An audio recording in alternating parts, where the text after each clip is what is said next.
మీరిప్పుడు ఇవ్వబోయేటువంటి కామెంట్‌ని ఖచ్చితంగా 'ఏబీ వెంకటేశ్వరరావు' చదువుతారు, చదివి తీరతారు. అందుకే అడుగుతున్నా 'ఏబీ వెంకటేశ్వరరావు' గురించి ఆంధ్రప్రదేశ్ ప్రజల యొక్క మనోభావం ఏంటి? వాళ్ళేమనుకుంటున్నారు ఆయన గురించి? ఆయనే చదువుతారు నేరుగా ఈ కామెంట్స్. 'ఏబీ వెంకటేశ్వరరావు' నిజాయితీపరుడు, అలాంటిదేమీ లేదు. ఈ రెండిట్లో ఏమనుకుంటున్నారు ఏపీ ప్రజలనేది ఆయనకే తెలియజేద్దాం నేరుగా. మీకో, నాకో కాదు. నేరుగా మీరిచ్చే కామెంట్ సెక్షన్ ఓపెన్ చేయంగానే ఆయనే చదువుతారు ఈ కామెంట్స్ అన్ని. సో, మిస్ అవ్వకుండా మస్ట్ అండ్ షుడ్‌గా కామెంట్ చేయండి. 'ఏబీ వెంకటేశ్వరరావు' గురించి ఏపీ ప్రజలు ఏమనుకుంటున్నారు?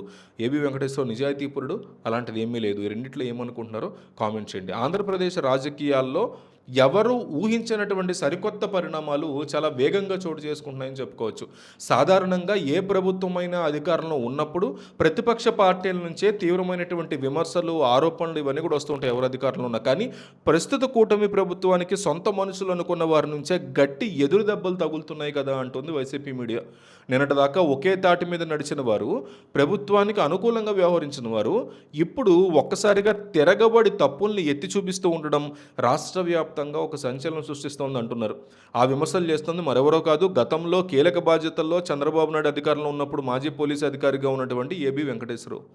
గతంలో తెలుగుదేశం ప్రభుత్వ హయాంలో ఇంటెలిజెన్స్ హెడ్గా ఉన్నటువంటి ఆయన చంద్రబాబు నాయుడికి అత్యంత సన్నిహితుడిగా కూడా ఆయనకి పేరుంది అప్పట్లో. ఏబీ వెంకటేశ్వరరావు గురించి అందరికీ తెలిసిందే, ఆయన చూసాం మనం. గత ఎన్నికల వరకు కూటమి విజయానికి, వైఎస్ఆర్ కాంగ్రెస్ పార్టీ యొక్క ఓటమికి తన వంతు ప్రయత్నాలు ఆయన చేశారనే ఆరోపణలు కూడా ఆయన మీద అయితే ఉన్నాయి. కానీ ఇప్పుడు అధికారంలోకి వచ్చిన తర్వాత ప్రభుత్వం తీసుకుంటున్న పలు నిర్ణయాల మీద ఆయన తీవ్ర అసంతృప్తితో ఉన్నారనే మాట కూడా వినిపిస్తుంది. కొద్ది రోజులుగా ఆయన గళం పూర్తిగా కంప్లీట్గా మారిపోయింది.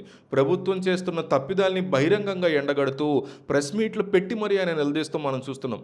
దీంతో సొంత మనిషే ఇట్లా రివర్స్ అవ్వడం అనేది ప్రభుత్వ పెద్దలకి మింగుడు పడట్లేదు అంటున్నారు. ముఖ్యంగా రాష్ట్రంలో 22A పేరుతో సాధారణ ప్రజల, రైతుల యొక్క భూముల్ని నిషేధిత జాబితాలో చేర్చడం మీద ఆయన పెద్ద ఎత్తున గళమెత్తారు అంటున్నారు. దీని మీద దాదాపు ఒక ఉద్యమాన్ని నడుపుతూ బాధితుల తరఫున ఆయన నిలబడబోతున్నారు అని ప్రకటించారు. దీంతోపాటు అమరావతిలో రెండో విడత కింద చేపడుతున్నటువంటి ల్యాండ్ పూలింగ్ విధానాన్ని కూడా ఆయన చాలా తీవ్రంగా వ్యతిరేకిస్తున్నారు.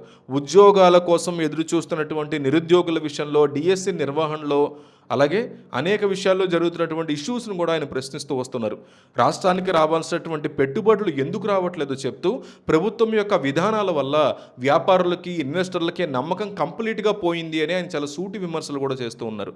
ఈ విధంగా తన సొంత మనిషే నిత్యం విమర్శలు చేస్తూ ఉండడంతో కూటమి ప్రభుత్వానికి ఇది ఒక పెద్ద తలనొప్పిగా మారిందని చెప్పుకోవాలి. ఈ పరిస్థితుల్లో ఆయన్ని ఎలాగైనా నిర్వహించాలని, ఆయన స్వరాన్ని అణిచివేయాలి అని ప్రభుత్వం భావిస్తోంది అంటున్నారు. గతంలో నక్సల్స్ ప్రభావిత ప్రాంతాల్లో పనిచేస్తున్నటువంటి అనుభవం ఆయనకు ఉండడంతో ఆయనకి తీవ్రమైనటువంటి ప్రాణహాని ఉందని కూడా అంటూ ఉంటారు. ఆ కారణంగానే గత ప్రభుత్వాలు ఆయనకి భద్రతని, ఎస్కార్ట్ వాహనాన్ని కూడా కల్పించాయి. కానీ ఆయన ఎప్పుడైతే ప్రభుత్వానికి వ్యతిరేకంగా మాట్లాడడం మొదలుపెట్టారో అప్పటి నుంచి ఆయన మీద ప్రభుత్వపరమైనటువంటి చర్యలు మొదలయ్యాయి. గతంలో జగన్ అప్పుడు, ఇప్పుడు కూటమి అప్పుడు కూడా అంటున్నారు. ముందుగా ఆయనకి ఇచ్చినటువంటి ఎస్కార్ట్ వాహనాన్ని వెనక తీసుకున్నారు అంటే అప్పుడు ఇప్పుడు ఆయన దగ్గర ఉన్నటువంటి సెక్యూరిటీ సిబ్బందిని కూడా పూర్తిగా తొలగించారనే ఆరోపణలు ఉన్నాయి. ఆయన దగ్గర మిగిలినటువంటి పాత ప్రభుత్వ ఇన్నోవా వాహనాన్ని కూడా తిరిగి ఇచ్చేయాలని ఒత్తిడి చేయడం మొదలెట్టారు అనే ఆరోపణలు ఉన్నాయి. అయితే నేరుగా ఆయనకి చెప్పకుండా ఆ కారు నడిపేటువంటి డ్రైవర్ మీద ఉన్నతాధికారులు ఒత్తిడి తెచ్చారనే ఆరోపణ ఉంది. కారు ఇవ్వకపోతే ఉద్యోగం నుంచి సస్పెండ్ చేస్తామని హెచ్చరించినటువంటి ఆరోపణలు కూడా ఉన్నాయి. అధికారికంగా నోటీస్ ఇస్తే కారు వెళ్ళొచ్చని ఆయన స్పష్టం చేసినా కూడా అధికారుల నుంచి ఎలాంటి రాతపూర్వక సమాధానము రాలేదు.